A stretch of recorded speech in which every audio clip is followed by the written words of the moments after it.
Bienvenidos a esta actividad académica promovida por el Instituto Nacional de Oftalmología.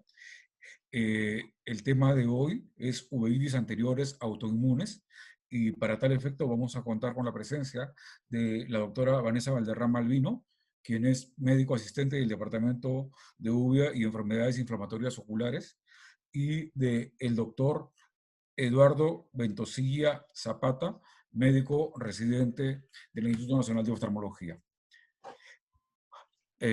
No quiero ir a las presentaciones personales largas, pero no puedo dejar de decir que la doctora Vanessa Valderrama Albino es médico oftalmóloga, especialista en oftalmología, que realizó su residentado en el Instituto Nacional de Oftalmología y es egresada de Conde de la Valenciana, donde hizo la subespecialidad de retina y vitrio y de uvea y enfermedades inflamatorias oculares.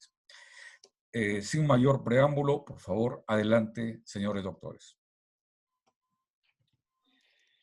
Muy buenas noches con todos los presentes. Agradecer al Instituto Nacional de Oftalmología y a la Sociedad Peruana por esta presentación. El día de hoy tenemos preparada la exposición de uveitis anterior de etiología autoinmunes.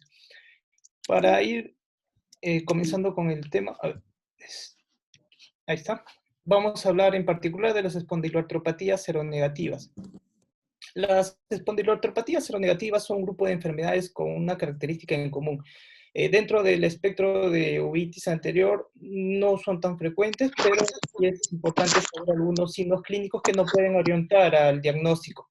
Como características principales es la presencia de una sacroileitis radiográfica que puede presentar sí o no espondilitis con tendencia a calcificarse, lo que se conoce como anquilosis. A su vez, esta patología puede presentar artritis periférica, predominio de miembros inferiores de una prevalencia asimétrica. Lo característico de estas enfermedades es que justamente se le denominan seronegativas porque cuando queremos titular algunos exámenes serológicos, estos pueden salir negativos, sobre todo factor reumatoideo y ANA negativos, que es lo que buscamos en este tipo de enfermedades. Sin embargo, en este grupo de enfermedades se ha visto una alta prevalencia del antígeno leucocitario humano B27 en la gran mayoría de los pacientes que presentan. A su vez, van a presentar inflamación ocular, en este caso uveitis anterior, y asociada a otras lesiones como lesiones mucocutáneas y anomalías cardíacas. Dentro de este espectro de espondiloartropatías seronegativas tenemos a la espondilitis anquilosante, la artritis reactiva, la artritis psoriásica, la artritis enteropática y la espondiloartropatía de inicio juvenil, que vamos a tocar cada una de ellas. Entonces vamos con la primera, que es la espondilitis anquilosante.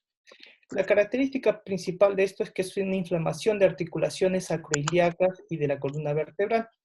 Esta tiene una prevalencia de 1% en la población general y se inicia aproximadamente en la segunda y tercera década de la vida.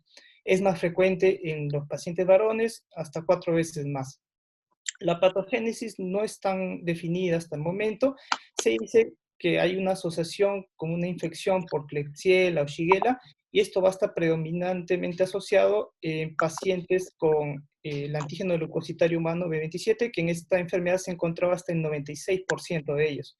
Y se dice que se puede producir una tolerancia cruzada y un mimetismo molecular, por lo cual va a haber una similitud antigénica entre la bacteria y la estructura HLA-B27, por lo cual va a desarrollar esta inflamación, ¿no? Como manifestaciones sistémicas que hay que tener en cuenta esta enfermedad es que nos va a producir en el paciente un dolor y una rigidez de espalda, y este va a ser de inicio insidioso y acentuado en la región glútea y lumbosacra.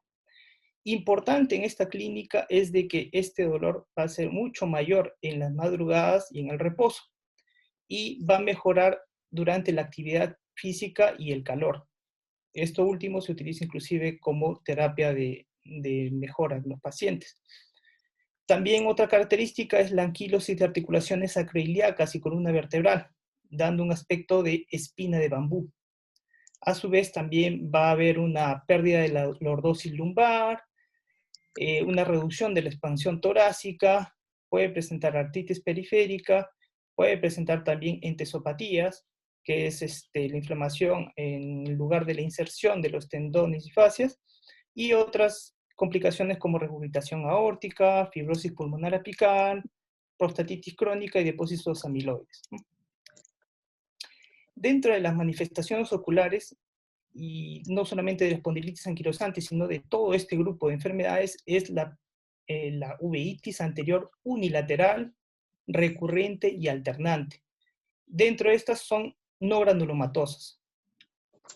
Se presenta una hiperemia limbar, van a presentar precipitados retroqueráticos finos, blanco-grisáceos, va a haber una reacción marcada en cámara anterior, hay producción de fibrina, formación de sinequias posteriores e inclusive también presentan hipopión, como ven en esta imagen, que es una imagen cortesía del departamento de Ubia de Lino, en el cual tenemos un paciente con espondilitis anquilosante y vemos la presencia del hipopión, ¿no? A su vez también podemos ver en esta otra imagen los precipitados retroqueráticos finos, ¿no? Y como complicaciones también no solamente se localiza en la parte anterior, se ha descrito también que puede provocar edema macular cistoideo, papilitis y vasculopatía retiniana. Esto a la larga también puede llegar a desarrollar glaucoma secundario y formación de catarata, ¿no? Y dentro de otras manifestaciones también se han descrito la conjuntivitis no purulenta y la escleritis difusa. Como criterios diagnósticos, bueno, en la clínica se ha descrito maniobras dentro de la reumatología como la maniobra de Schober o la valoración de la expansión torácica que nos pueden ayudar someramente a saber si este paciente está presentando la espondilitis anquilosante o no. Pero también se han descrito unos criterios, que son los criterios de Nueva York, planteados en 1984. Dentro de ellos se numeran criterios clínicos y criterios radiológicos.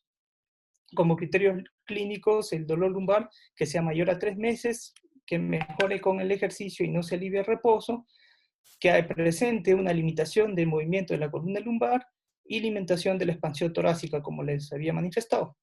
Y también que presente criterios radiológicos como una sacroileitis grado 2 a más, ¿no? Y como tratamientos, siempre hay que tener en cuenta que todo paciente que presente uveitis anterior hay que calmar la inflamación. Entonces, para calmar la inflamación, lo tratamos con corticoides tópicos a pulsos cortos. También tenemos que utilizar midriáticos para paliar el dolor y a su vez para prevenir la formación de sinequias.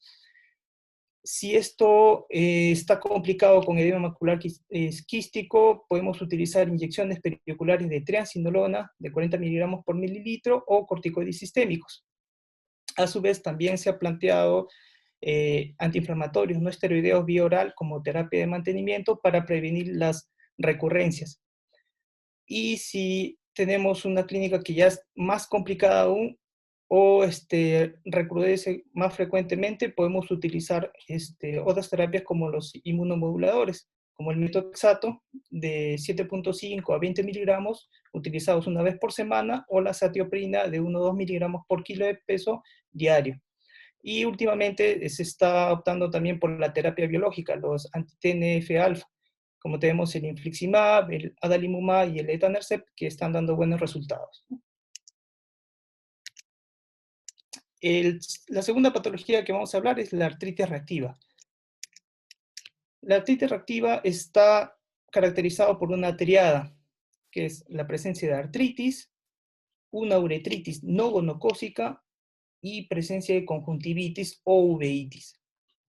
A su vez, dentro de la amplia gama de patologías que puede presentar, son bien características la formación de un queratoderma plenorrágico y una balanitis circinada. Estas dos características nos pueden orientar más a esta enfermedad de artritis reactiva. La prevalencia es del 1 a 3% en la población caucásica, con un inicio de entre los 18 a 40 años, y esto es más frecuente en pacientes varones. La patogénesis está asociado a HLA-B27 en un 75 a 90% en estos pacientes, y también se asocia una infección antecedente a la enfermedad por ciertos patógenos. Ya puede ser una infección urogenital o una infección gastrointestinal. Dentro de ellos, de lo urogenital, los más frecuentes son la infección por clamidia o por neisseria, y dentro del tracto gastrointestinal por salmonella, shigella, campylobacter y yersinia. Entonces, las manifestaciones sistémicas que se van a presentar es la presenta de los síntomas luego de un mes del episodio de diarrea o uritritis. Y estos van a presentar artritis de inicio agudo, que se vuelven crónicos, recurrentes, migratorios, asimétricos y oligoarticulares, a predominio de miembros inferiores. Así como la característica de este tipo de enfermedades, la formación de sacroileitis y espondilitis, también puede dar entesopatías, lesiones de mucosa oral y otras enfermedades como pericarditis, aortitis o amiloidosis. Acá hay unas imágenes, como les había explicado, características son la balanitis circinada, esta formación de heridas a nivel del glande, y el queratoderma blenorrágico, que son estas lesiones en plantas de manos y pies. Además, también se pueden presentar onicolisis, pitting y artritis mutilante. Y dentro de las manifestaciones oculares es la formación de una uveitis anterior, unilateral, recurrente, alternante y no granulomatoso, la formación de precipitados retroqueráticos finos y medianos blanquecinos, una reacción leve en cámara anterior, formación de sinequias posteriores y, como habíamos visto, casi similar a la anterior patología, formación de glaucomas secundarios, catarata, edema macular quístico, entre otros. Ahora, para el diagnóstico tenemos criterios mayores y criterios menores, los cuales nos van a ayudar a orientar a esta patología. Los criterios mayores están asociados a la triada que habíamos explicado al inicio, ¿no? Poliartritis, una uretritis y una conjuntivitis. Y las dos lesiones características, la balanitis circinada y el queratoderma blenorrágico. Y criterios menores, ya otras lesiones que pueden presentarse como fascitis plantar, queratitis, cistitis, ¿no? Y el tratamiento también está muy similar a la anterior patología que habíamos tratado. Tratar primero con corticoides tópicos y midriáticos. Si la inflamación llega hasta polo posterior, poner inyecciones intraoculares de triamcinolona.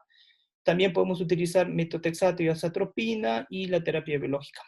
Sin embargo, acá es importante controlar la infección que ha desencadenado, ya sea la infección gastrointestinal o la infección urogenital, ¿no? La siguiente patología que vamos a tratar es la artritis psoriásica. Esta artritis psoriásica también se caracteriza por una triada.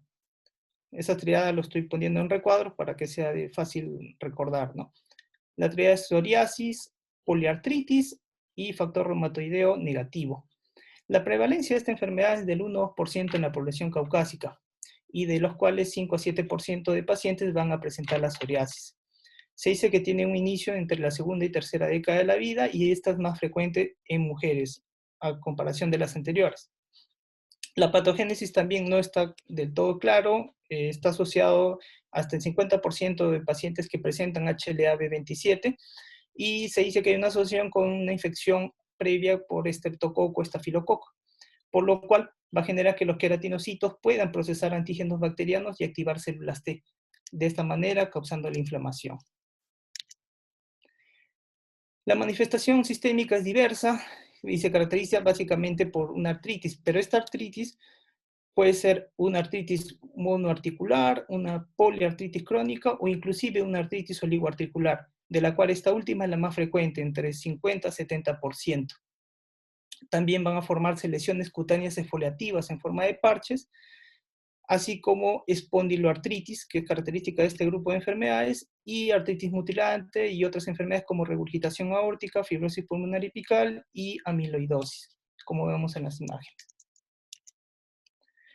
Y a la vez, igualmente como las otras enfermedades, también va a producir una uveitis anterior unilateral, recurrente, alternante, no granulomatoso, formación de precipitados retroqueráticos finos, sinequias posteriores, como vemos en la imagen, y también podría dar una inflamación a nivel de polo posterior como edema macular quístico, ¿no? Y vasculitis retinal. Para el diagnóstico, acá utilizamos los criterios de Caspar, en el cual nos basamos en la presencia actual o historial de psoriasis, la presencia de psoriasis unguial, onicólisis o pitting, un factor reumatoideo que sea negativo, presencia de dactilitis o neoformación ósea yuxtaarticular. Todos estos generan un puntaje, de lo cual si este paciente presenta 3 o más puntos, se considera positivo para artritis psoriásica. Y el tratamiento, como estamos viendo, es similar, ¿no? Todas estas pautas de tratamiento son similares en este grupo de enfermedades de las espondilitis, las espondiloartropatías seronegativas, ¿no? Y con respecto a la artritis enteropática, justamente se le llama así porque es una artritis que es inducida por una enfermedad intestinal, cuyas características es la presencia de la sacroiliitis con espondilitis, una artritis periférica pausiarticular asimétrica, presencia de entesopatías, que es la inflamación a nivel de la inserción de los tendones, las lesiones mucocutáneas, entre ellas la presencia de uveitis anterior y un factor reumatoideo negativo. Dentro de estas artritis enteropáticas se caracterizan dos, la enfermedad inflamatoria intestinal y la enfermedad de Whipple, las cuales vamos a tocar ahora. La enfermedad inflamatoria intestinal se caracteriza por una artritis periférica y una espondiloartropatía. Va a presentarse sacroileitis con espondilitis en un 10% y su inicio es entre los 25 a 45 años de edad. La patogénesis se dice que en esta enfermedad hay un incremento de la permeabilidad intestinal, por lo cual va a haber una entrada de factores exógenos y va a haber un mecanismo inmunorregulador local defectuoso, por lo cual va a haber menos inmunoglobulina A y una mayor producción de inmunoglobulina G y E. Dentro de este espectro de enfermedad inflamatoria intestinal se caracterizan dos, la enfermedad de Crohn y la colitis ulcerativa. Ambos tienen características diferentes. La enfermedad de Crohn tiene una característica de ser transmural, o sea, va a afectar todas las capas del intestino y su predominio va a ser de ilion y ciego, o sea, estos pacientes van a presentar dolor a nivel de la fosa ilíaca derecha, mientras en la colitis ulcerativa, que es una enfermedad inflamatoria crónica, esto solamente va a afectar la mucosa y la submucosa, y va a tener predominio a nivel de recto sigmoides. Por eso estos pacientes presentan dolor en la fosa ilíaca izquierda, ¿no? Estos son aspectos clínicos que nos pueden orientar al diagnóstico. Y las manifestaciones sistémicas, aparte de las gastrointestinales, por esta inflamación, estos pacientes van a tener pérdida de peso por una mala absorción intestinal, va a tener estatorrea, también van a tener manifestaciones articulares como una artritis periférica monoarticular o pausiarticular, también entesopatías, eritema nodoso, pioderma gangrenoso, y se ha reportado también obstrucción ureteral, nefrolitiasis, prostatitis y tromboflebitis. Y dentro de las manifestaciones oculares también son parecidas a todo este espectro, ¿no? La uveitis anterior de inicio insidioso, pero acá tiene la característica que puede llegar a ser bilateral. Y es recurrente, crónico, alternante y no granulomatoso. Formación de precipitados retrocreáticos finos, blanquecinos y reacción moderada de cámara anterior. También puede producir edema macular quístico. El diagnóstico, después de que se hace la unidad clínica, hay que corroborarlo ya sea con un estudio por enema varitado o por una biopsia colónica, ¿no? En el caso del Crohn, en el enema varitado vamos a poder observar el signo de collar de botón o signo de la cuerda, y en la colitis ulcerativa, la pérdida de ostras y los pseudopólipos. Y en la biopsia vamos a encontrar en el Crohn formación granulomatosa e inflamación transmural, y en la colitis ulcerativa los microabscesos y ulceraciones macroscópicas con inflamación limitada. El tratamiento, como habíamos acotado, es similar en todo este espectro, salvo que podemos utilizar sulfasalacina, que sí está reportado en la literatura, ¿no? Y la enfermedad de Whipple, que es una infección que origina diarrea crónica con mala absorción intestinal, tiene una prevalencia del 99% en pacientes caucásicos. Hay un inicio entre 30 y 50 años y es más frecuente en varones. Acá la patogénesis es la infección por una bacteria que es el Troperima whipplei. Las manifestaciones sistémicas, estos pacientes van a presentar estatorrea, dolor abdominal, pérdida de peso, linfadenopatía mesentérica y retroperitoneal y fiebre. también va a presentar poliartritis y oligoartritis periférica migratoria, sacroileitis y espondilitis, y afección como endocarditis, neumonía, pleuritis y mioclonus. Dentro de las manifestaciones oculares, esta puede presentar uveitis anterior o posterior, también puede presentar coroiditis, retinitis y vitritis. También se han reportado vasculitis retinianas, conjuntivitis, queratitis, oftalmoplejía, ya sea externa, interna o supranuclear, y presenta nistagmus y papiledema. El diagnóstico en esta enfermedad es básicamente bajo biopsia yeyunal, en la cual vamos a encontrar abundantes macrófagos llenos de gránulos de ácido periódico de Schiff positivo y bacilos gram positivos en la lámina propia del intestino delgado. Y también se puede aislar bajo PCR el mismo Troferima Whippley, ¿no? Y el tratamiento, que básicamente va a estar, en caso de la uveitis, manejado por corticoides tópicos y mediáticos tópicos, también es importante tratar al agente que está originando esta enfermedad, que es el troferima, ¿no? Con meropenem o ceftriaxona endovenosa y posteriormente trimetoprim, sulfametocazazol, vía oral por 1 año, o terapia con tetraciclina y doxiciclina. Y finalmente, las espondiloartropatías de inicio juvenil. Según la literatura está clasificada estos 7 grupos de espondiloartropatías de inicio juvenil, dentro de las cuales las que producen uveitis son la artritis relacionada con entesitis y la artritis psoriásica. La artritis relacionada con entesitis se caracteriza por la presencia de espondiloartropatías. Puede presentar enfermedad inflamatoria intestinal, puede presentar espondilitis anquilosantes, puede presentar también artritis reactiva. No es muy variada. Hay monoartritis o oligoartritis asimétrica, puede iniciar con entesitis y la afectación puede ser axial posterior. Lo que caracteriza a este grupo de enfermedades es básicamente el grupo etario. Las anteriores enfermedades que habíamos tratado tienen una prevalencia a partir de los 30 a 40 años, mientras que estas espondiloartropatías de inicio juvenil tienen una incidencia entre los 8 y 9 años de vida y son más frecuentes en varones. Y la artritis psoriásica se caracteriza por una presencia de oligoartritis asimétrica de grandes y pequeñas articulaciones.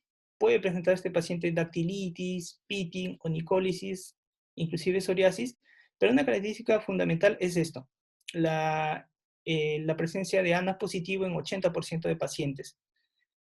Habíamos tratado que todos estos grupos eran seronegativos, pero acá tenemos este dato que es importante. Y estos pacientes presentan un inicio entre los 9 y 11 años, y esto es más frecuente en mujeres con respecto al anterior, ¿no? En resumen, les dejo este cuadro sacado de un artículo en el cual nos revela cuáles son las patologías que tienen en la presencia del HLA-B27. Ojo que esto no es único y exclusivo para el diagnóstico, sino la mayoría de pacientes lo presentan. Siempre es importante hacer la unidad clínica para llegar con el diagnóstico, por eso la clasificación con triadas, con criterios clínicos para poder ahondar. Y siempre es importante un manejo multidisciplinario, tanto el oftalmólogo como el reumatólogo, porque recordamos que estas enfermedades, la gran mayoría generan uveitis y 1 a 2 años después recién debutan la seguidilla de síntomas, ¿no? Como de las espondilitis. Bueno, eso es lo que quería explicar. No sé si habría alguna otra pregunta.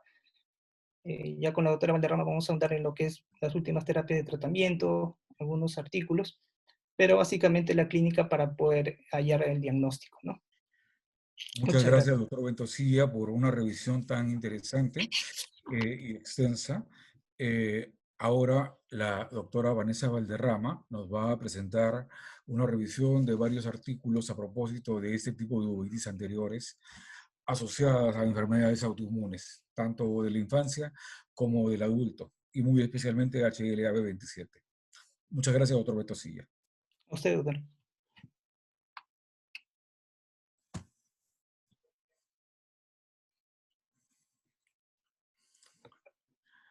Doctora Valderrama.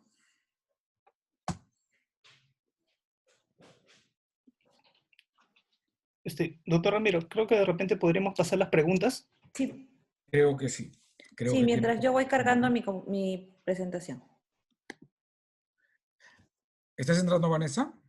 Sí, voy a Solamente, compartir mi presentación, hay que pasar las preguntas. sí, Eduardo, deja de compartir tu pantalla para Sí, ok. que la doctora pueda compartir la suya. Ya. Gracias. Iniciamos la votación entonces. ¿Las preguntas? Sí. Pedro, ¿tenemos preguntas entonces? Sí, a ver, que nos diga Vanessa, ¿cómo hacemos? Pasamos con las preguntas. Acá mejor las Sí, comparto de una vez. ya.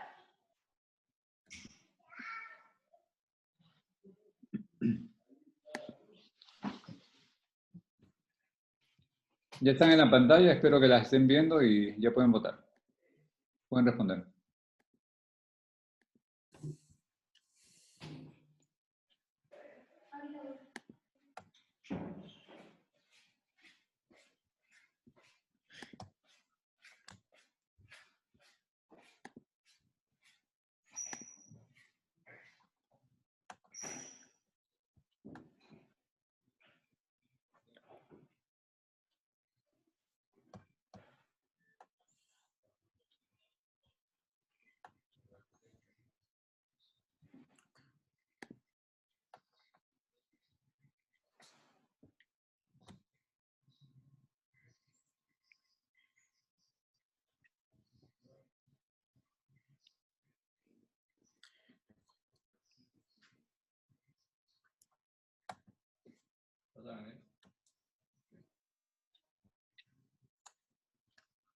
No creo que en la encuesta hayan podido responder muchos, creo que salió muy pronto. Y creo que Sí. salió un poco rápido. Sí. Y hay unas preguntas que no están muy claras, ¿no? Parece que está mal planteado. El número 1 aparecen signos de interrogación juntos, y la número 2 también confunde un poco la pregunta, pero bueno. Sin embargo, yo creo que tenemos ya las respuestas. La primera pregunta, ¿son signos clínicos de espondilitis anquilosante, excepto? Y nuestro auditorio ha marcado mejora con reposo, empeora el movimiento. Y en segundo lugar, dolor y rigidez de espalda a predominio de la región glútea y lumbosacra. Doctor Ventosilla, ¿algún comentario al respecto? Sí, habíamos explicado que la característica de estas enfermedades era que empeoraban en las mañanas, en el reposo, y más bien mejoraban durante el movimiento o con terapias de calor. Entonces la respuesta aquí sería la B. Correcto. La segunda pregunta del doctor Ventosilla fue acerca de los signos clínicos de la artritis reactiva y preguntó cuál de los siguientes, excepto, y nuestro auditorio ha marcado en un 60% de los casos, excepto la triada artritis, uretritis gonocócica y conjuntivitis. Y en segundo lugar, con un 40%, puede generar edema macular cistoide. Su comentario, doctor Ventosilla. Sí, la característica de la tríada es artritis, uretritis no gonocócica y conjuntivitis. Y sí puede producir edema macular quístico, como lo hemos visto ahí en la presentación, ¿no? Muchas gracias. Y la última pregunta fue, ¿son signos clínicos de artritis psoriática, excepto? Y el auditorio ha marcado en un 40% psoriasis, poliartritis, factor reumatoide negativo, y en otro 40% para su diagnóstico se utilizan los criterios de Caspar. ¿Algún comentario, doctor?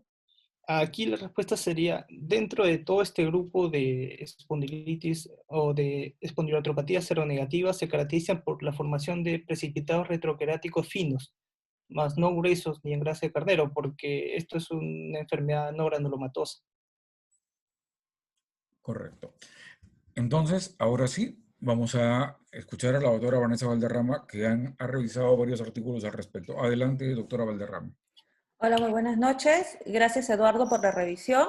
En esta oportunidad vamos a compartir con ustedes alguna revisión de actualidad con respecto a a las características clínicas, a lo que se sabe de acuerdo a las enfermedades que acaba de mencionar Eduardo, y vamos a empezar con el siguiente artículo.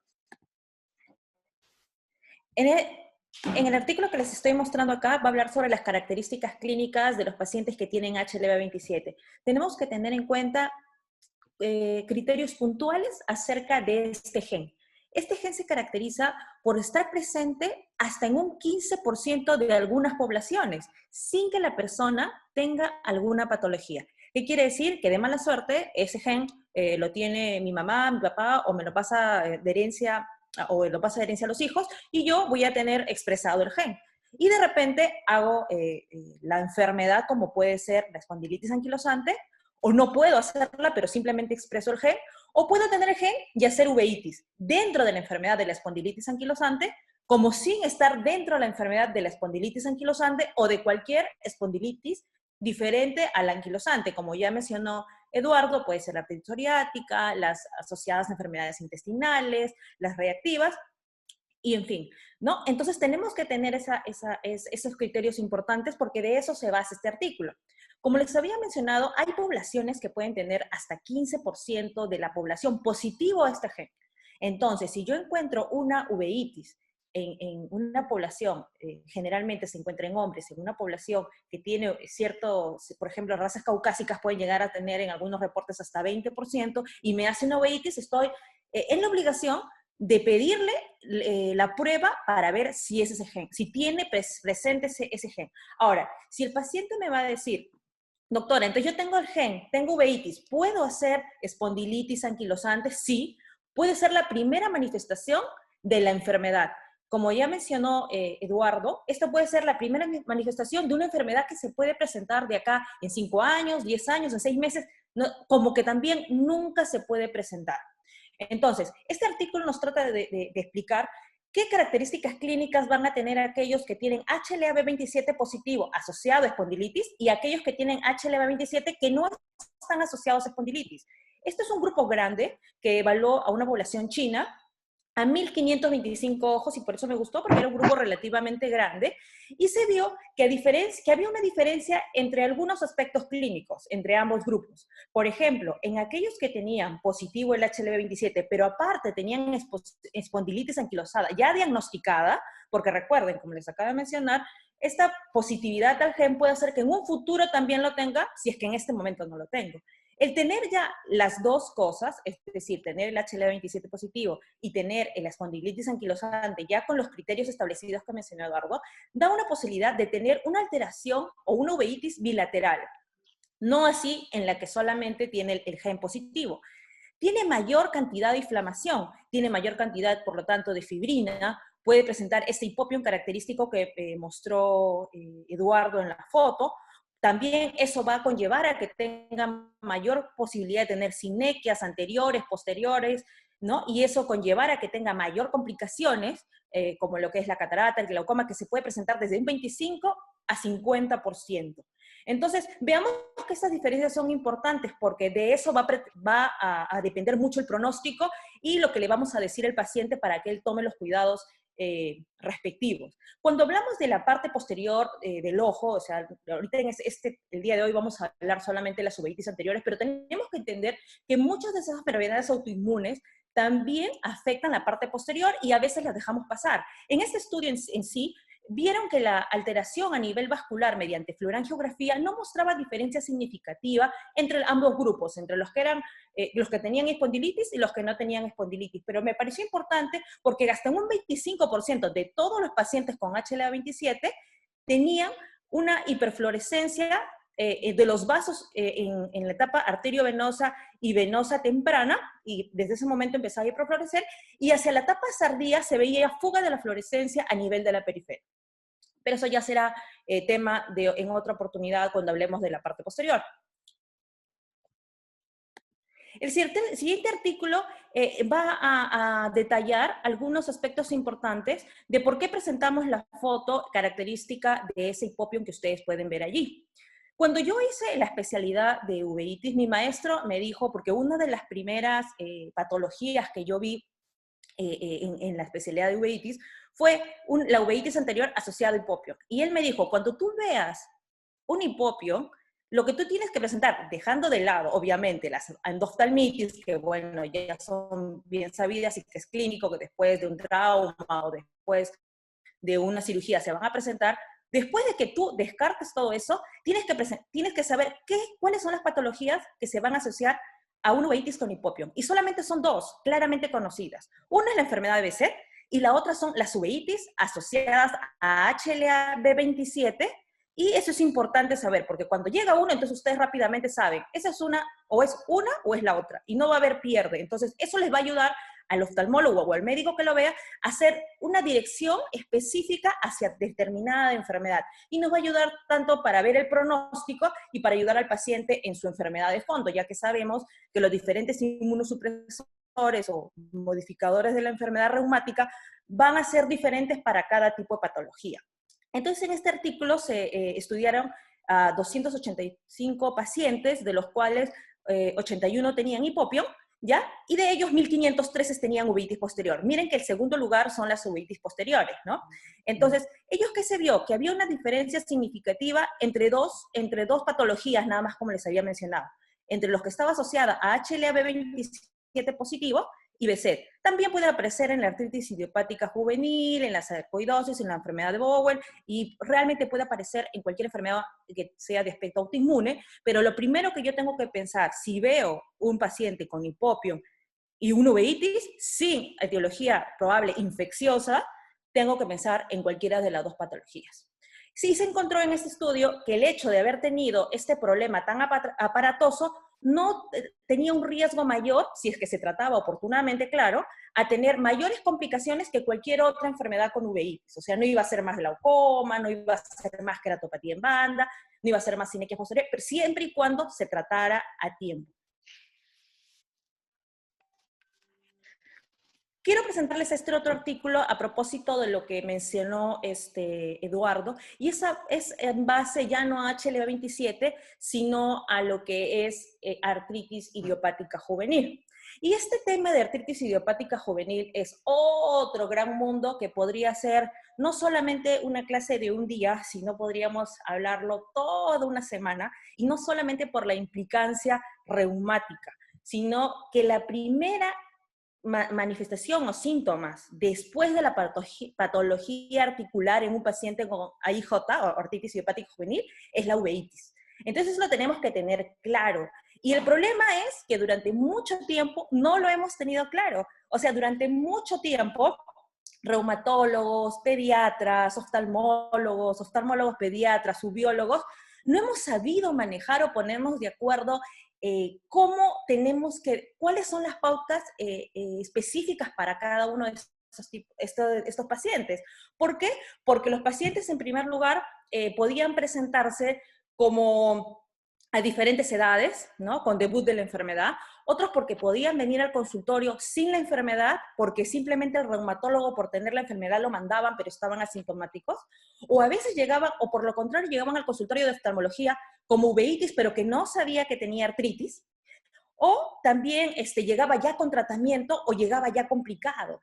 Entonces, esto lo vemos desde hace muchísimo tiempo y ha sido un dolor verdadero de cabeza, sobre todo cuando llegan ya con las complicaciones, porque no sabes cómo tratar, porque entras en la disyuntiva del huevo o la gallina, porque no sabes si empezar por lo tópico, por lo sistémico, por lo biológico. Y uno se da cuenta que este problema, esta disyuntiva es mundial. Por lo tanto, recién el año pasado, un grupo de colaboradores de diversos países, y sobre todo apoyado por la Academia Americana de Pediatría, se juntó con un grupo de oftalmólogos y dijeron, ¿saben qué? Ya, tenemos que hacer los criterios de cómo vamos a manejar de acuerdo al momento que nos está llegando al paciente, porque va a llegar en diferente situación. Entonces, hay que primero clasificar a los pacientes que son de alto riesgo y de bajo riesgo para decirles cuánto tiempo o cada cuánto tiempo los vamos a evaluar. Ellos dijeron que a los pacientes de alto riesgo se veía en 3 meses y a los de bajo riesgo 6 meses. Algo que para mí en particular me parece muy, muy lejano, porque realmente yo estoy acostumbrada a evaluarlos cada 2 semanas, porque por lo general son niños y están con corticoides, y el corticoide es hipertensor ocular, y en niños es mayor esta hipertensión, entonces como que me deja un poco de duda, pero como ha sido hecho generalmente más por reumatólogos, hay que tenerlo un poco con cuidado o tomarlo con pinzas, ¿no? Sin desmerecer el gran trabajo de nuestros colegas. Pero siempre tenemos que entender que este tratamiento va a ser siempre, siempre, siempre multidisciplinario. Ellos catalogaron como riesgo aquellos que reumatoide negativo, que tenían menos de 7 años de edad, tenían menos de 4 meses de edad, y por lo contrario, tenían bajo riesgo. Nos ayudaba, como les había dicho, y hacerlo todo ordenadamente.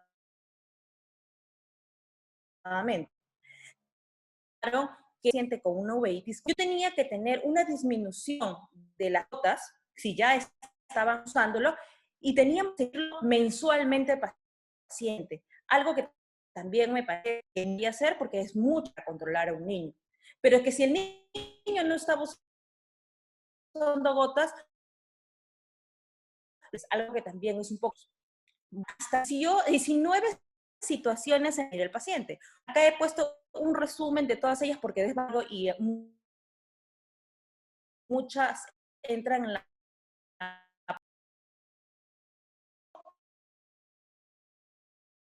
Ha tenido, no, que si no, que gente ya está acostumbrado y no solamente está con la gota y si le quitamos se reactiva, que se recomienda acá tratar de empezar si es que el paciente, el diagnóstico, obviamente tenemos que derivar. Y, por ejemplo, que está activa, a pesar, es mejor agregar gotas tópicas, corticoides, antes que aumentar terapia sistémica, porque desde un proceso lado va a ser solamente por un poco tiempo. Entonces ellos dicen, antes que le suba el sistémico, prueba con gotas. Debemos adicionar gotitas hasta que se controle la enfermedad, disminuyendo la recomendación que la hace. Pero si a pesar de eso, claro, una vez al día, las gotas de enfermedad no biológica, en este caso el metotrexate, ya, y de preferencia subcutánea, esa es la recomendación. Y si a pesar de eso el paciente llegó complicado, estamos en otra situación, o el paciente se complica, de frente se tiene que utilizar tanto drogas modificadoras de la enfermedad no biológicas más biológicas. En este caso, los anti-TNF altos, ¿no? Los anticuerpo monoclonal que en este caso recomiendan el infliximab y el adalimumab.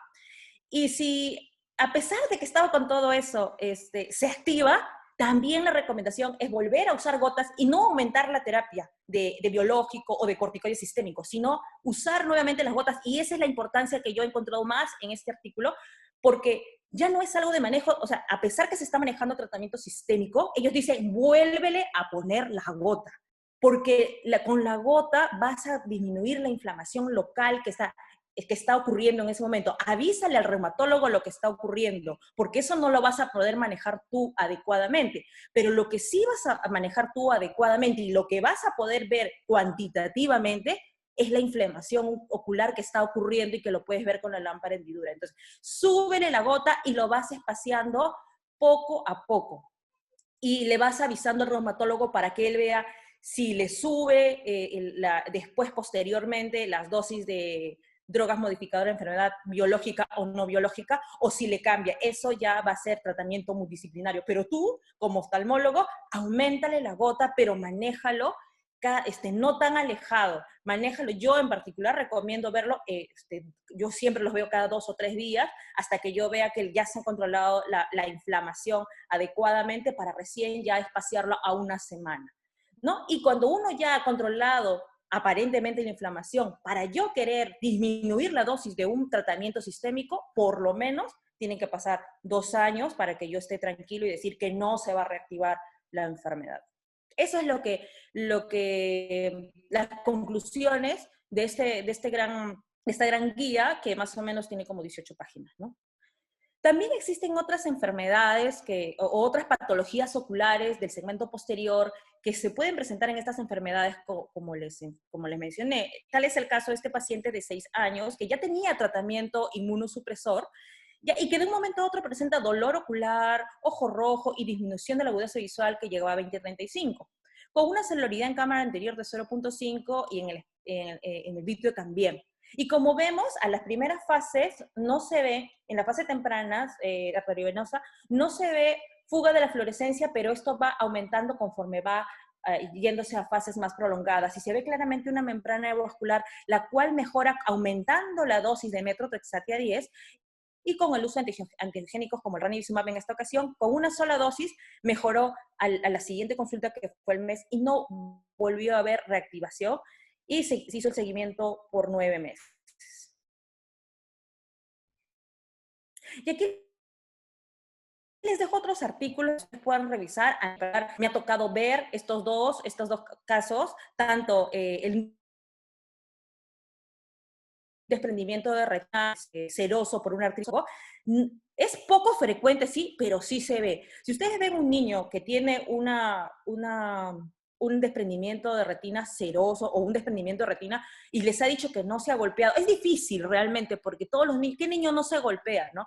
Pero ahí ya viene a tallar nuestra historia clínica para poder discernir entre ciertas patologías probables, pero no, sí, en el instituto sí nos ha tocado ver estos tipos de desprendimiento de retina seroso que rápidamente tenemos que identificarlo porque mejora rápidamente con tratamientos sistémicos si lo detectamos a tiempo. Y algo sí que me preocupa es el otro artículo que menciono sobre hipotonía en pacientes con artritis idiopática juvenil, porque también me ha tocado ver con pacientes con uveitis prácticamente silente y con uveitis también que están activas, ¿no? Lo que más me ha preocupado son aquellos pacientes que están con artritis, entre comillas, inactivas, porque no se ve celularidad muchas veces en la cámara anterior y probablemente puede estar en la parte intermedia, puede haber una ciclitis o puede haber una membrana ciclítica que no la estoy viendo y que genera una leve o silente eliminación de células a ese nivel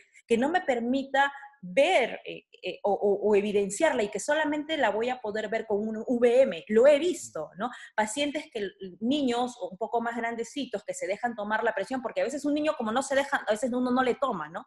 Pero a los que sí se dejan y a los que yo siempre trato de tomarles, les tomo y muchas veces me encuentro con esa sorpresa que tienen presiones de 4, de 6 y no me dejan dormir porque a la siguiente semana que le tomo ya tiene 2, entonces yo no me explico y cuando le tomo una ecografía, un VM, veo que tienen una membrana ciclística y yo tengo que parar la oreja porque ese paciente igual va a necesitar tratamiento antiinflamatorio potente porque está pegada al lugar donde se está formando el humor acuoso y si no hacemos nada, después he visto la progresión. He visto cómo el ojo ha llegado a hipotonía y hasta la tisis, simplemente por no actuar rápido. Y muchas veces eso es por falta de buscar o por falta a veces de experiencia del médico en estas situaciones que no son muy comunes de poder ver. Entonces se ve la membrana ahí, tienes ya la causa de por qué no está formándose humor acuoso y ves cómo el niño después empieza a tener pliegues en el ojo, cómo el ojo se va adelgazando, no, va perdiendo su tamaño, su forma, y hasta que se puede perder, ¿no? Y es bastante triste, a pesar que se le da el tratamiento o en ese momento donde a veces ya pasó bastante tiempo, ¿no? Bueno, y eso es todo lo que quería compartir, algunas cositas adicionales a lo que había comentado Eduardo, y estoy dispuesta a las preguntas. Gracias. Muchas gracias, doctora Valderrama. Y realmente, Vanessa, yo quisiera pedirte, y lo hago con mucha curiosidad, porque tú mejor que nadie sabes que los niñitos con artritis idiopática juvenil hacen sus uveitis a veces antes de que lo sepa nadie, no lo sabe el reumatólogo, no tiene quejas articulares, como muy bien lo dijiste, y estos niñitos, de repente la mamá nota que al caminar se apoya en la pared y va tocando con su manito, nunca se quejan, el ojo está blanco. Yo quisiera preguntarte, ya que lo tocaste, un comentario acerca de la utilidad de la VM y de la ecografía seriada, sobre todo cuando los medios no son muy claros. ¿Qué comentario me podrías hacer? Para mí la VM es básica en todos estos niños. O sea, como recordamos, o sea, no me acuerdo bien, creo que Eduardo no lo mencionó, pero no, me parece que sí lo mencionó, pero quiero que tengamos algo bien claro. Las uveitis idiopáticas juvenil se van a dividir en agudas y crónicas. Las crónicas, hasta un 20% van a tener el ojo como si no tuviera nada, como si fuera un ojo normal. O sea, el niño no se va a quejar de fotofobia, el ojo va a estar blanco, no va a haber reacción y hasta va a ver bien. ¿ya?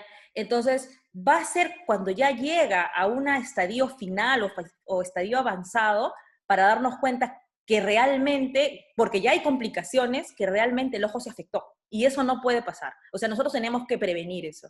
Entonces, si nosotros ya tenemos un niño con el diagnóstico de artritis idiopática juvenil y que no dice que tiene nada, lo tenemos que checar de todas maneras. Tenemos que verlo. Si dice que no tiene nada, por lo menos un control y después otro a los 6 meses. Si de verdad ya no hay nada a los 6 meses, ya lo citamos al año. Pero no podemos confiarnos de él, ¿no? No podemos confiarnos de él porque realmente él te dice que no tiene nada, porque hasta un 20% se nos va a pasar. Pero ese 20% justamente son los que después van a llegar complicados y son los que nos traen problemas, ¿no? Los que van a perder la visión, porque según la estadística, hasta un 20% de los niños que tienen AIJ van a quedar con ceguera legal, ¿no?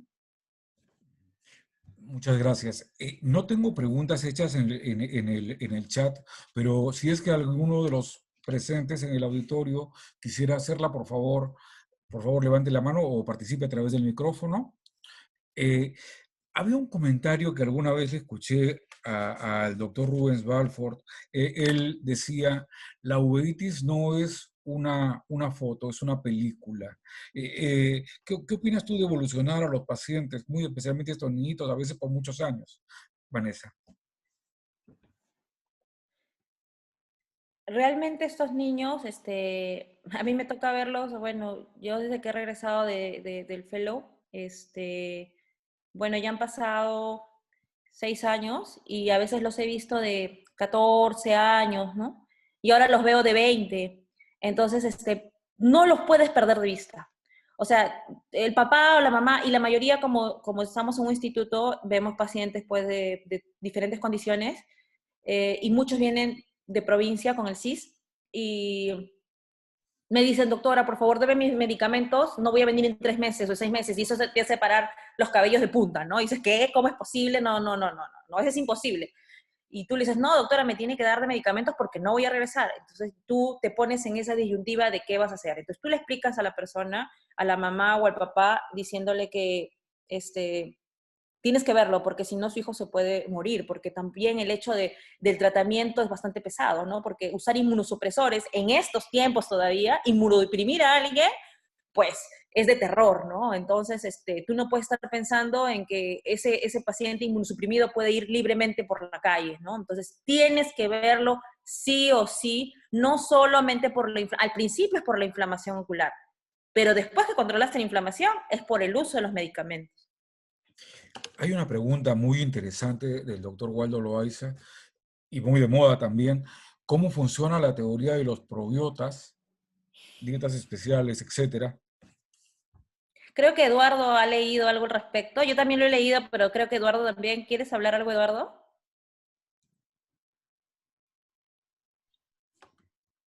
Con respecto a teoría de probiotas y dietas especiales, solamente en lo que es la enfermedad inflamatoria intestinal. Ah, ya.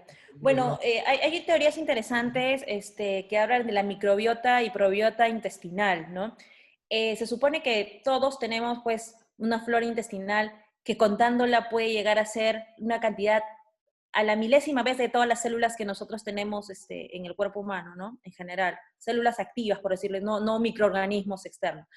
Entonces, esas células se cree que esas células expresan, como dijo Eduardo, una especie de mimetismo celular expresando ciertos genes, como es el HLA-B27. Entonces, al expresar eso, hay un mimetismo que se confunde.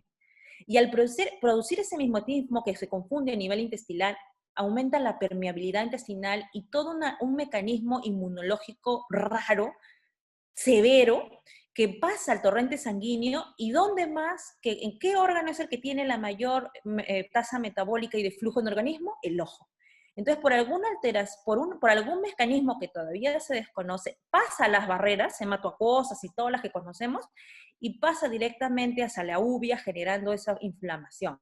Ahora, como se supone que estos microorganismos, como los mencionó para la enfermedad intestinal, son los mismos que ha mencionado Eduardo, que son la Klebsiella, que es la principal que se ha estudiado, o el Clostridium difficile, se cree que cambiando las dietas y mejorando las costumbres, van a ser los nuevos avances en el tratamiento de las enfermedades inflamatorias, tanto como las asociadas a HLA-27 como otras más, ¿no? El doctor Julio Coral pregunta, a ese 20% de niños asintomáticos, ¿qué esperamos encontrar en el examen clínico? Pregunta el doctor. La verdad es que el niño va a tener un ojo blanco, o sea, no le vas a ver rojo, ya puedes encontrar diferentes complicaciones, puedes encontrar queratopatía en banda, puedes encontrarle celularidad, pero a lo que se conoce como 0 células o una célula de Cruz, o sea, y que es imperceptible, que a veces no hace inflamación, ¿no? Y vas a encontrar, tienes que ser minucioso, ¿ya? Pero muchas veces cuando el niño ya va porque dice no veo, es porque está pasando algo. Entonces tienes que encontrar cómo está el nervio óptico, cómo está el cristalino, cómo está la córnea, si hay la queratopatía en banda, ¿ya? Y generalmente sí hay celularidad, pero es mínima, tan mínima que generalmente no produce fotofobia, no produce dolor, ni produce ojo rojo. O sea, no van a ser los signos característicos. Solamente con el examen clínico minucioso lo vas a poder encontrar, ¿no? Realmente aprovecho para mencionarlo. Aquella persona que piense que puede explorar la reacción inflamatoria en cámara anterior sin ni siquiera apagar la luz está comenzando muy mal. Si no apagamos la luz y estamos siquiera unos 20 segundos adaptados a la oscuridad, se nos van a pasar pues, las reacciones inflamatorias menores que suelen tener estos niñitos. En los comentarios felicitan por la intervención de ustedes dos, indudablemente muy importante lo que ustedes han mencionado, pero no tenemos más preguntas del auditorio. Yo quisiera invitar a las connotadas personalidades presentes, comenzando por don Francisco Loaiza, que está aquí con nosotros, o la doctora Betty Campos, presidenta del capítulo de UVEA, o la doctora Amelia Cerrate, connotada profesora y médico asistente del Departamento de Uveitis del Lino. Si tienen algún comentario, sería un buen momento ahora. Ramiro. Adelante, doctora. Ramiro. Buenas noches, doctora. Adelante, por favor. Buenas noches. Realmente felicitar al equipo que ha presentado este tema bastante claro, bastante minucioso, y pues remarcar la importancia de evaluar a los niños que tienen uveitis, porque generalmente el niño, número 1, no sabe quejarse. Número 2, los padres y los médicos tenemos dificultad para evaluarlos o entenderlos. Y esto es una enfermedad que va a llegar a manos del médico, más que todo del oftalmólogo, como al lino, cuando el paciente está complicado. O sea, cuando el paciente no ve y cuando el papá o el profesor dice, ¿por qué no ve este niño? Entonces ya hay complicaciones. Ahora, el control que nosotros hacemos cuando el paciente está en fase aguda o incluyendo crónica es muy continuo y es de por vida prácticamente, porque hay chicos que ya están de 18, 20, 27 años y recaen. Nosotros no sabemos cuándo va a recaer. Y decirles a los oftalmólogos en general que si tienen este problema, el metotrexate, como ha dicho la doctora Vanessa, funciona muy bien.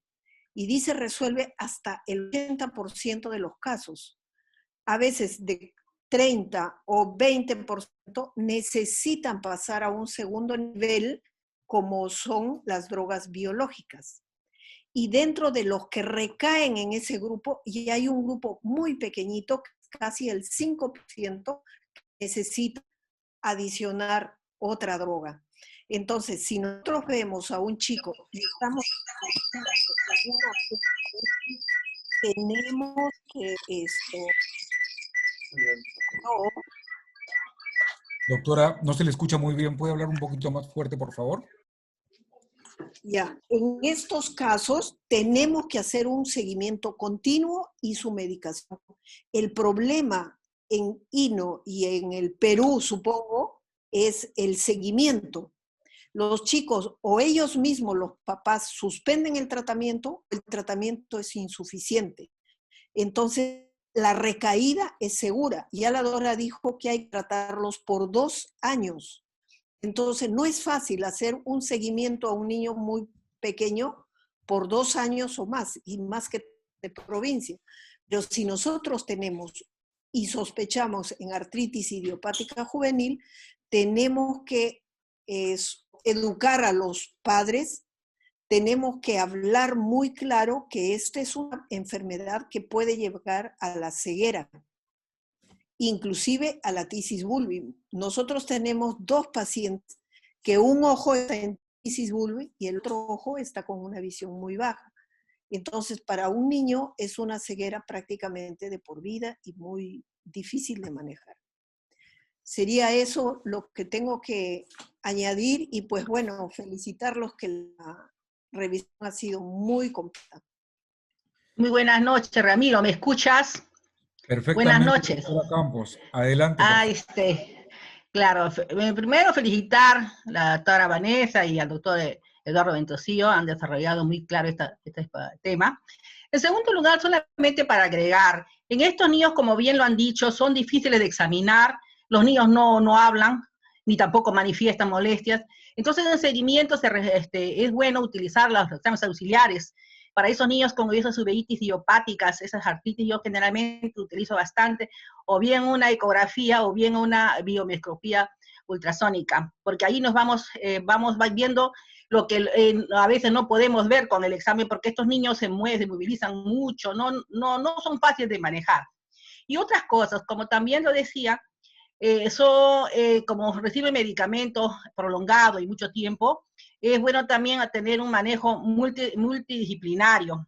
Ahí estamos de manos a los reumatólogos, no solamente a veces a los reumatólogos, hasta tenemos que, y yo tengo pacientes que el uso de metotrexato y todo demás, tengo que echar mano inclusive del gastroenterólogo, por los esteroides, del personaje, digamos, el endocrinólogo. O sea, es unas patologías, digamos, difíciles de manejar, pero si uno se dedica, como habla la doctora, que Vanessa, que cada 2 semanas, efectivamente, son patologías que hay que seguirlos.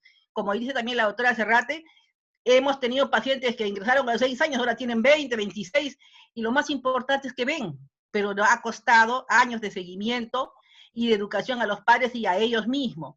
Otra de las cosas que también interesantes en las artritis idiopáticas, diré las uveitis anteriores idiopáticas, es la presencia de estrés.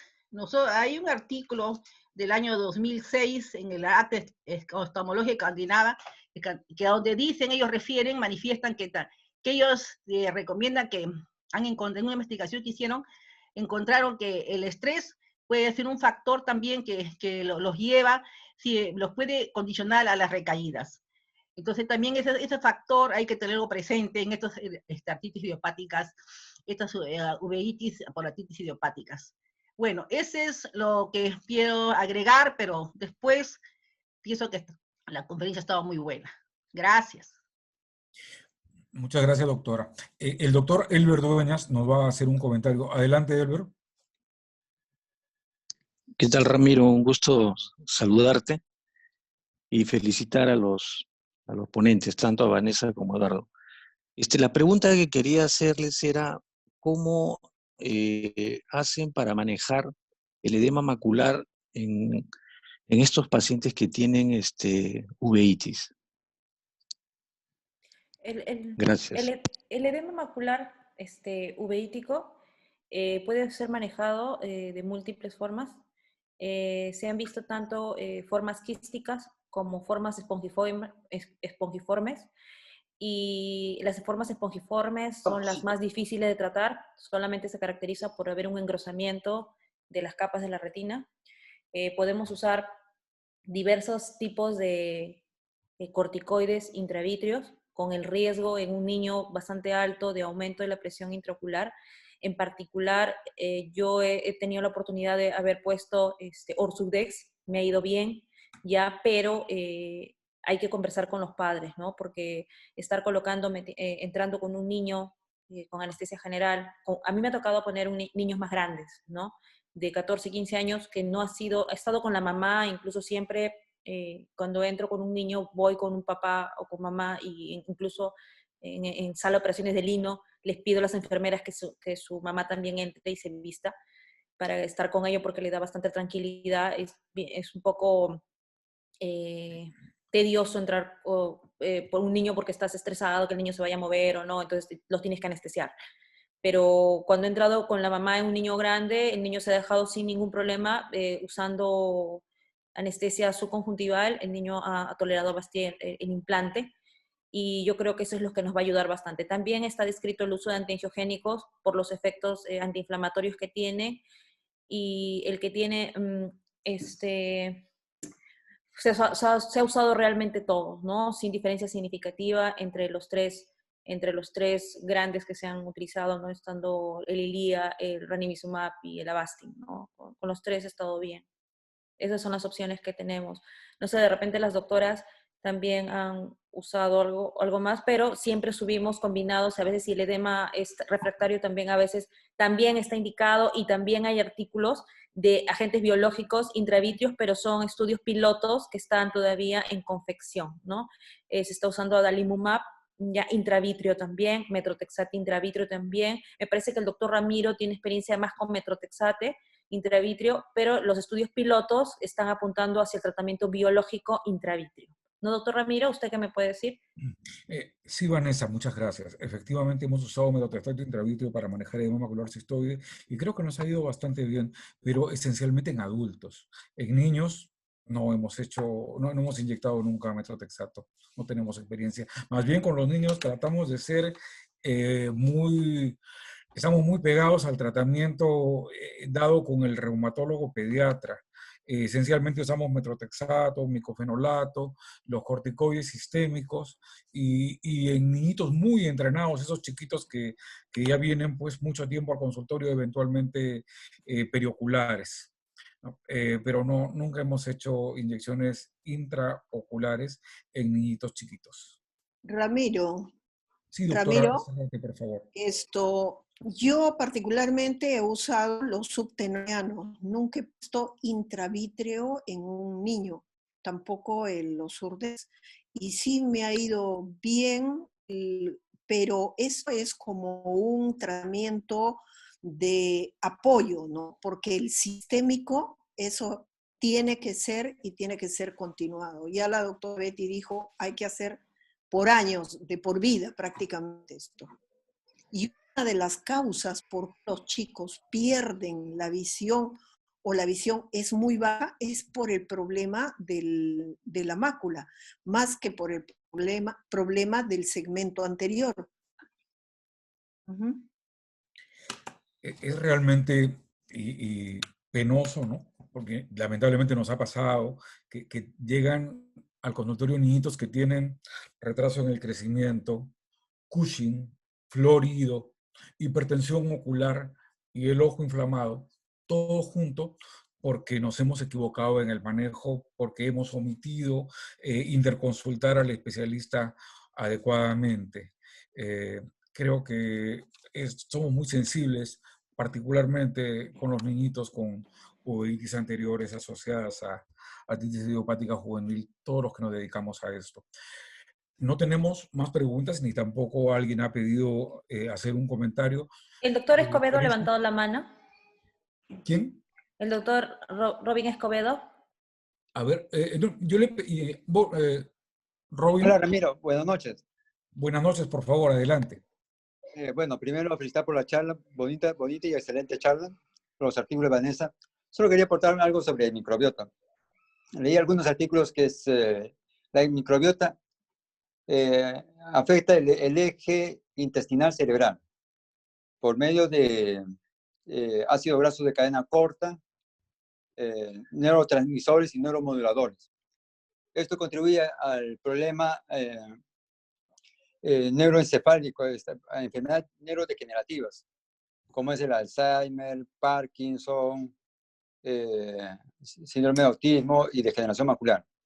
Se dice que esto, por estas sustancias de cadena corta, bueno, primero al afectar la flora intestinal, sea con antibiótico por el tipo de dieta, se puede producir alteraciones de estos micronutrientes y en los neurotransmisores que hacen que se produzcan estas alteraciones neurodegenerativas, sea por una autoinflamación o una agresión, una neuroestimulación, que al final lleva a una neurodegeneración. Bueno, era un aporte. No, eso es todo. ¿Se escuchó? Sí, sí, doctor. La microbiota yo creo que va a dar mucho que hablar en un futuro no tan lejano, porque muchas enfermedades están siendo asociadas en ello. Hay algunos artículos también que hablan sobre coriopatía serosa central asociada, por ejemplo, al aumento del Helicobacter pylori, ¿no?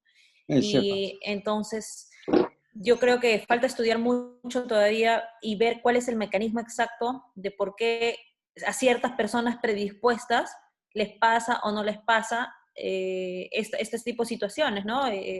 Pero bueno, ya les voy a pasar, si el tiempo me da por acá, estaba buscando los artículos, pero igual los voy a pasar al grupo que tenemos de ¿cómo se llama? De exposiciones, del grupo I, no creo que se llama, ahí lo voy a mandar los artículos de microbiota para que puedan darles una mirada. Ahí tengo algunos también. Ok, gracias. Bueno, doctores, yo creo que nuestra reunión está llegando a su fin y no quisiera que se produzca nuestra despedida sin antes darle la oportunidad a la doctora Vanessa que nos dé un mensaje final respecto de lo que nos ha estado diciendo. Adelante, Vanessa. Adelante, doctor Ventosilla. Gracias a todos por estar con nosotros. Recuerden, por favor, tener un poco de paciencia. A veces los niños son difíciles, se mueven, no colaboran, pero si nosotros diagnosticamos a tiempo a un niño con esta patología, no solamente vamos a salvarlo al niño, ¿no? Que se va a convertir en un hombre del futuro o una mujer del futuro, sino vamos a crear una familia más unida, una familia feliz en general. ¿Ya? Entonces, tener un poquito de paciencia, tomarnos un poquito más de nuestro tiempo. A veces ellos, o sea, a veces nos toca el último paciente, el niño, ¿no? Después de los 20 pacientes que hemos visto, nos llega el niño y bajamos, pero tenemos que tener esa paciencia porque tenemos que hacerlo. Es nuestro deber y nuestro compromiso con la sociedad. ¿Eduardo? Bueno, sí, recalcar que siempre que tengamos un paciente con uveitis anterior, aparte de evaluar el ojo, evaluamos al paciente en general, ¿no? Hemos visto que todas estas patologías tienen manifestaciones cutáneas, articulares, entonces estos signos nos van a ayudar a nosotros a poder dar un diagnóstico de qué es lo que más necesita este paciente, ¿no? Y el manejo multidisciplinario que hay que tener con el reumatólogo.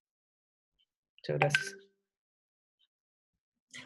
Ahora sí quisiera invitar a todos los presentes a que abramos nuestros micrófonos, los prendamos para poder darles un merecido aplauso a nuestros expositores. Muchísimas gracias.